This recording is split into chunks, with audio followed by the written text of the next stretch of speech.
enjeu bi mooy dañoo bëgg a utiliser ay réewu africain pour seen base surtout la Côte d'Ivoire parce que le projet Africom bi nga xamante ne gars yi ñu ngi koy taxawal depuis 2007 jël ay soldats Sénégal ay soldats africain ay réewu africain américains yi ñëw di leen tàggat di leen defal exercice militaire États-Unis tey lan nekk si mooy seen agenda bu ñuy bombarder Burkina ñu utiliser seen base arrière yi soit dans les pays africains Sénégal de xam naa ne suñu autorités yi dañu ko bës a nangu te su Sénégal moom képp kuy bombarder Burkina Sénégal ci côté Burkina lay nekk. Côte d'Ivoire nag moo jaaxal ñu bëree bëri léegi les grandes questions qui se posent mooy est-ce que Côte d'Ivoire bu Alassane Ouattara dina d'accord États-Unis utiliser ko comme base ngir bombarder Burkina te ngeen xam ne Burkina bu ko États-Unis naree bombarder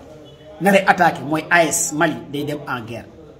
Niger day dem en guerre kon Niger dina attaqué Côte d'Ivoire Niger dina attaqué bépp réew boo xamante ne permettre nga États-Unis utiliser say base même su nekkee Sénégal tey dafa permettre États-Unis utiliser ay base militaire am yu nekk fii pour attaquer li nga xamante ne mooy Burkina ak yeneen réewu AES seen avion de militaires yi réewu AES yi dinañ bombarder bépp réewu Afrique bu jox États-Unis ay base pour États-Unis mën a bombarder li nga xamante ne mooy Burkina lii moo tax ma ne leen l'heure est grave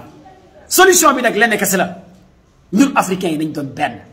ñun africains yi nañ def bloc il faut que tous les africains réunissent dans un bloc derrière le Burkina si Burkina tombe c'est la catastrophe totale en Afrique de l'Ouest et l'Afrique subsaharienne te Burkina waru daanu États-Unis d'Afrique bi nar a am lii la États-Unis bëgg a xaj Afrique lii la occidentaux yi bëgg a xaj Afrique mooy États-Unis d'Afrique bi Mohamed Kadhafi yàgg a wax capitaine Traoré jël di pilonné tey ñaata industrie lépp luy mine luy pétrole luy denrée de première nécessité tey Burkina fa la créé ay entreprise fa lay mbir mi di yëpp ay doomu Burkina di ci gis seen bopp ay doomu Burkina di ci liggéey ay doomu Burkina di gis avantage bi ak njëriñ bi kon lii nag moo naqari pays occidentaux yi moo naqari États-Unis parce que dépendance bi day dëñ wéeru bi africain bi wéeru woon occidentaux yi wéeru bi africain yi wéeru woon français yi surtout li nga xamante ne tey or bi ak diamant bi Afrique day nekk première puissance ci marché or ak diamant te lii moo naqari américains yi ak européens te américains yi bëgguñ Mali Burkina Niger nekk première puissance comme que États-Unis dañoo utiliser woon le noir Obama la ñu utiliser woon rey africain mooy Kadhafi par le biais des France cette fois-ci encore États-Unis c'est le même lobby ñëwaat na utiliser beneen noir mooy Michael ki nga xamante ne Langley le noir le général américain bi nga xamante ne tey jamono ci may wax ak yéen mu ngi Côte d'Ivoire à l'heure dont je parle mu ngi Côte d'Ivoire ministère de la défense Côte d'Ivoire dalal ko ce même général mu ngi Côte d'Ivoire base ay américain nekk fa exercice militaire yi États-Unis war a def ak ivoiriens ak yeneen réew Afrique yu nar a bokk ci Afrique comme boobu mais ce sont des exercices militaires yoo xamante ne Mali bokku ci Niger bokku ci Burkina bokku ci te ñooñu ñëpp ñi nekk ay borom xam-xam xam nañ que ne buy mbir mi di tàkk soit foofu lay démarrer Afrique comme bi la nar a utiliser dañuy utiliser ay propres africains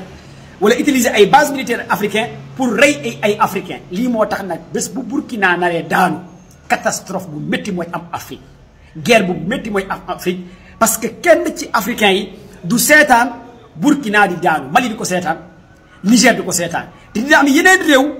yu dem ànd ak alliance boobu y aura beaucoup de pays yoo xamante ne ñu ngi ne tekk tekkaaral noppi di seetaan dina bëri ay réew yoo xamante ne aussi dina am ay coup d'état xaw ma yan réew la nag mais bépp réew boo xamante ne jël na position ànd ak États-Unis boo sàgganee gars yi nañu fa def ay coup d'état bépp réew boo xamante ne jël nga say base militaire jëbbal ko américains yi boo sàgganee réew boobu armée bi dina renverser pouvoir bi armée bi dina récupérer li nga xamante ne pouvoir bi jàppale waa AES moo tax Afrique li nar a xew Afrique ak li américains yi nar a xew Afrique il faut que pays africains yëpp booloo ku yaakaar ne li nar a dal Burkina bay kese ñoo ko yëg Maliens yi kese ñoo ko yëg yow mi ngay sénégalais di nga ko yëg ngay gambien di nga ko yëg ngay ivoirien di nga ko yëg ak foo muti nekk lenn kese moo la mën a arranger nga ànd ak waa AES seul ànd ak AES wax américains yi carrément li ngeen bëgg a def ñun africains yi ànduñ ci li ngeen bëgg a def ñun africains yi nanguwuñ ko ñu bépp ambassade États-Unis bu nekk en Afrique boo xamante ne pare na pour jàll à la vitesse supérieure gars yi rappeler la à l'ordre bépp base américain bu nekk en Afrique boo xamante ne africains yi États-Unis di ko bëgg a utiliser pour éliminer pour bombarder ñi nga xamante ne Burkina parce que ñaari cas la américains yi dinañ ko def soit dinañ attaquer direct Burkina. bul moytu xeex bu méttee naa